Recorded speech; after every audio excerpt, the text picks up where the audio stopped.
오늘 말씀은 유대 대적자들이 성전 건축을 방해하기 위한 목적으로 페르시아 왕에게 상소를 보낸 그 내용입니다.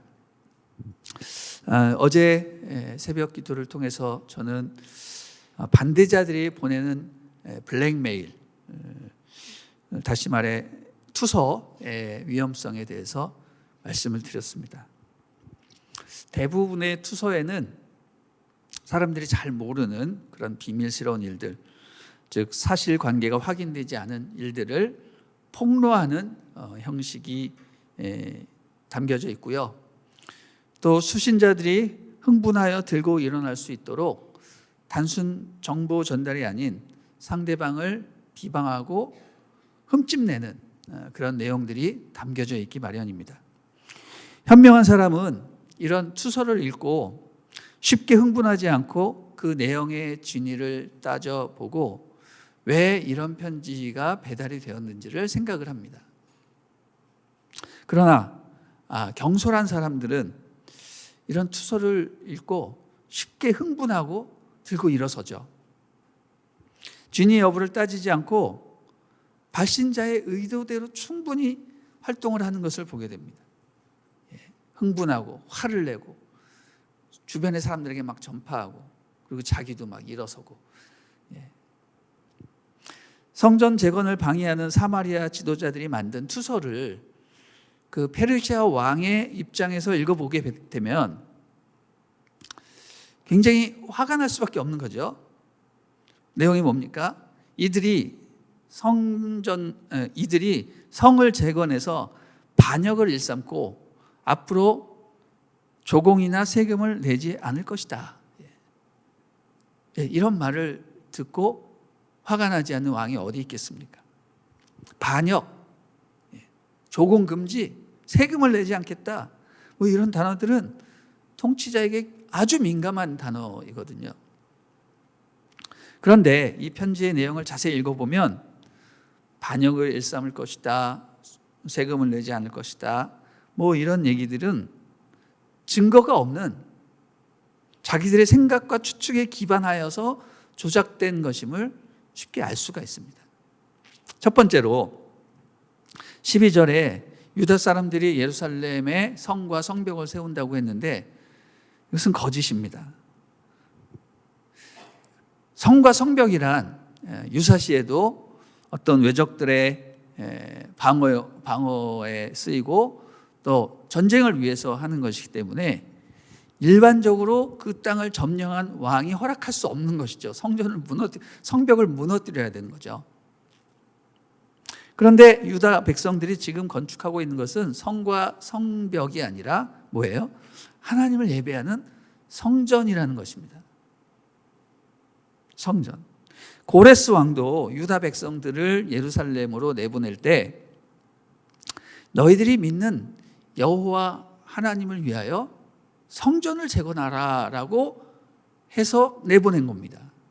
그리고 성전에 채워 넣을 모든 성전 기물들도 함께 내어준 것이지 너희들이 가서 성과 성벽을 세워라라고 말한 것이 아닙니다. 그래서 유다 백성들이 예루살렘에 처음 가서 한 일은 영적인 절기인 초막절을 지켰고 그리고 뭘 쌓았어요? 제단을 쌓았고 제물을 드렸습니다. 그리고 그 이후에 성전 건축을 시작을 하게 되었는데 그 성전에 기초를 놓을 때 사람들이 너무너무 감격하여서 큰 찬송과 경배를 올리게 되었습니다.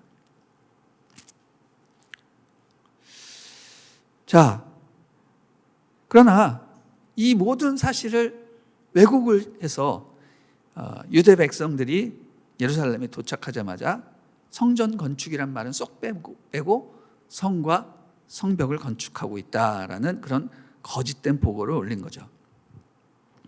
자, 두 번째는요. 이들의 편지는 사실이 아닌 그들의 어떤 생각과 추측에 기반을 두고 있다라는 거죠.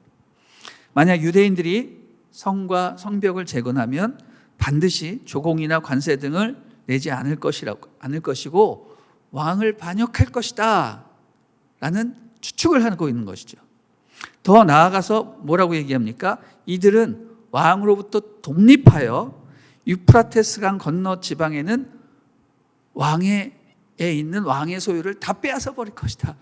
예, 정말 해도 너무한 거죠. 지금 유다 백성들은 힘이 쇠약하고 성전 건축도 겨우 하는 그런 수준인데, 이들이 성과 성벽을 만들면 왕을 반역할 것이고, 그리고 독립할 것이고, 그리고 그 땅을 빼앗을 것이다.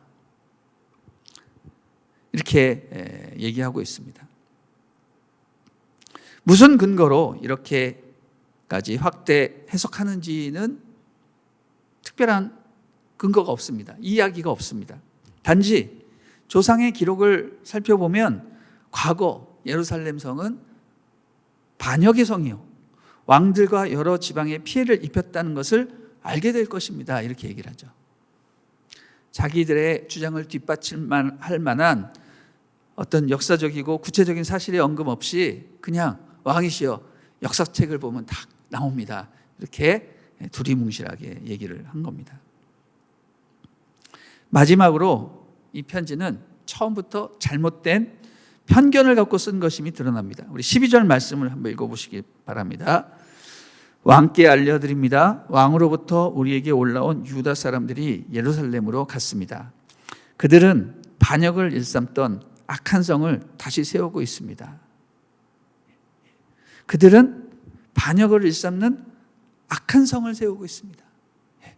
여러분, 예루살렘에 대해서 소개를 할 때 처음부터 이 성은 악한 성이다, 반역을 일삼는 성이다 라고 얘기를 합니다.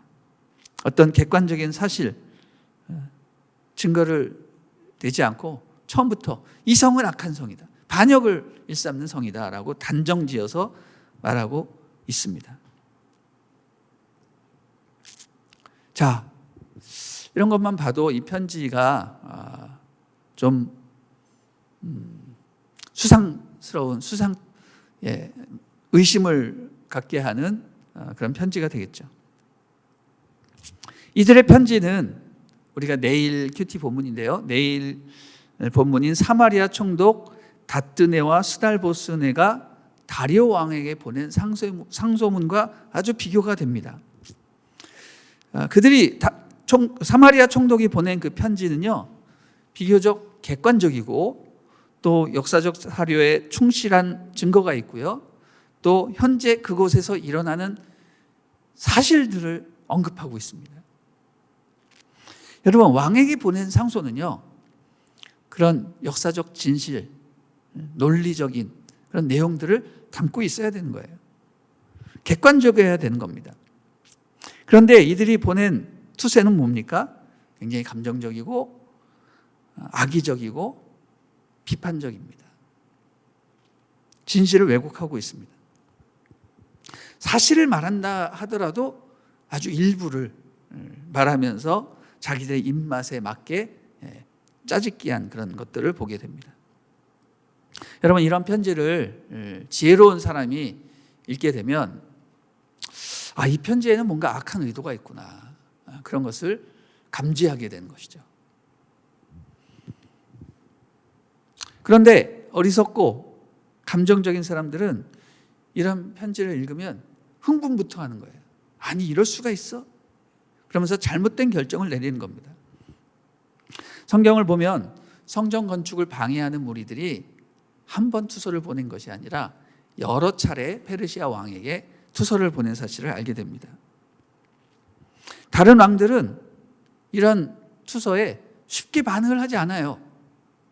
근데 유독 이 아닥사스다 왕 때 그 편지가 황제 앞에서 번역되어 읽혀지고, 또 그 편지를 그대로 믿고 성전 건축을 중단하라는 그런 어명이 떨어지는 겁니다.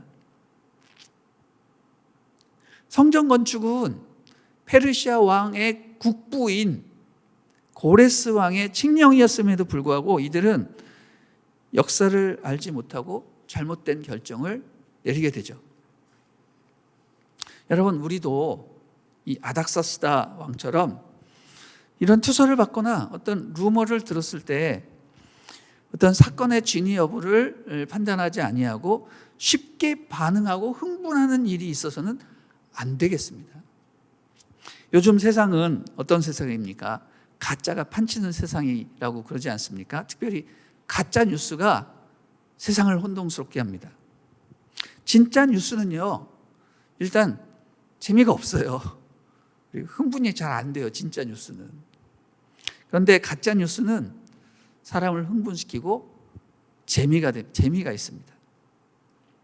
여러분, 언론이 진리를 전파하지 않고 재물을 유통시켜서 돈 버는 그런 수단이 되어가고 있는 겁니다. 그래서 여러분이 진짜 뉴스를 많이 접해야 되는데 어떻게 진짜 뉴스를 접할 수 있는가?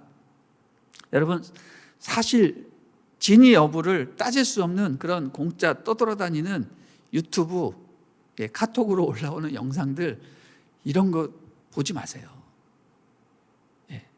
그나마 검증이 되고 기자들이 정말 열심히 취재하는 그런 신문을 보세요. 신문.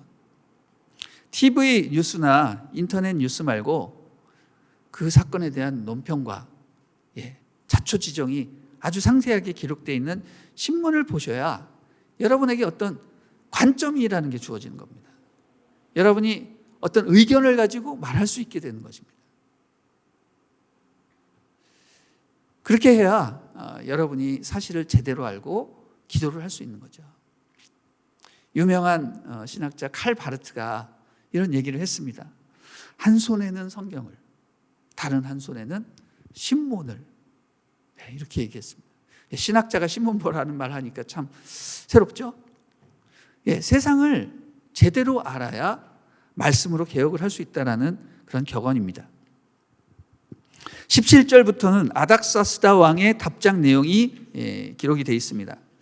방금 말씀드린 것처럼 이 왕은요, 편지 내용만 보더라도 약간 채통이 좀 없어 보입니다. 왕의 명령이라고 하면 적어도 짧고 묵직하고 뭔가 어떤 선언적인 그런 내용이 되어야 되는데, 이 편지를 읽어보면 꼭 자기에게 아부하는 부하들을 칭찬하는, 사석에서나 말할 수 있는 그런 내용들이 담겨져 있습니다. 대적들이 보낸 투서의 내용을 꼼꼼히 살펴보았다면 과거 예루살렘이 한때 다윗과 솔로몬과 같은 그런 강력한 왕들이 통치했음도 드러났겠지만, 그것은 언제 때 일입니까? 페르시아가 생기기도 전의 일이었던 것입니다. 당장 그들이 발견했어야 되는 것은 뭐냐면, 자기들의 국부인 선왕 고레스가 성전을 세우라고 백성들을 제물과 함께 돌려보냈다는 사실이 언급되어야 하는 거죠. 그런데 그런 거에 대한 언급은 전혀 없고, 그 편지의 내용을 그냥 그대로 믿어버린 것이죠. 이걸 보면 신하들이 꼼꼼히 어떤 왕에게 제대로 된 정보를 전달하기 위해서 자료를 살펴본 것이 아니라 대강대강 왕의 귀에 쏙쏙 들어오는 얘기만 한 거라는 생각이 들 수밖에 없는 겁니다.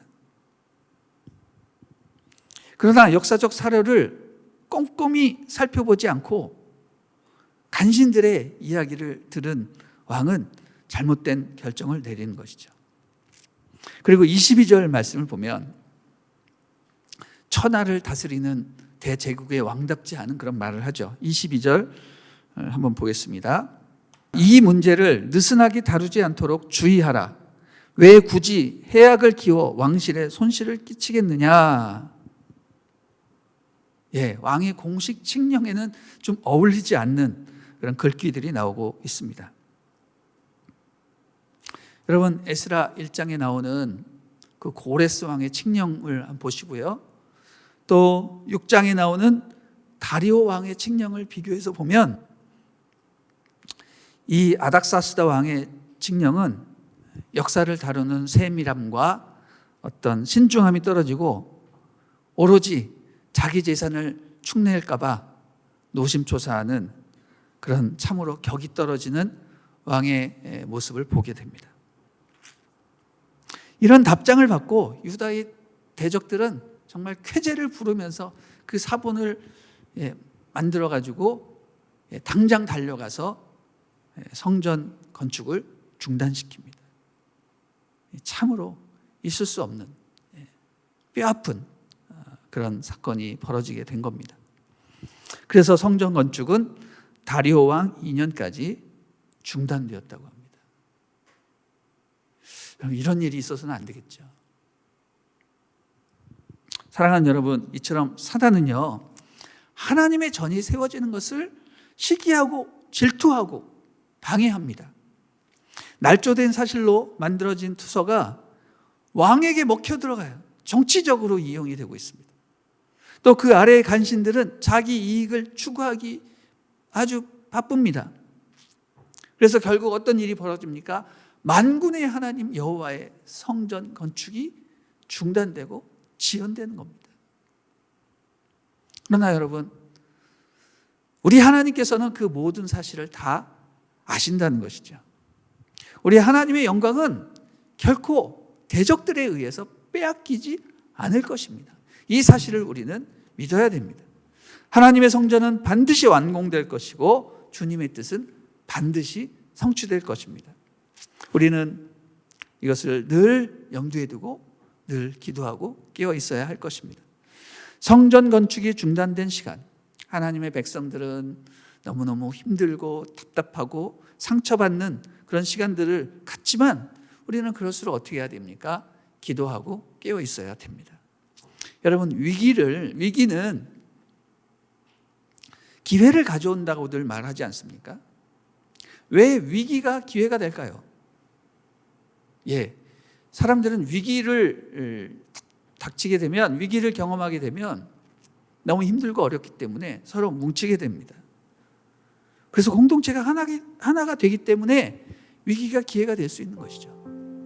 우리 하나님의 백성들은 위기가 오면 어떻게 됩니까? 당장 무릎 꿇고 울며 불며 기도합니다. 그러면서 공동체가 하나 되고 죄악이 사라지고 정화가 되는 것이죠. 성전 건축을 하는 우리도 이런 어려움을 경험할 수가 있습니다.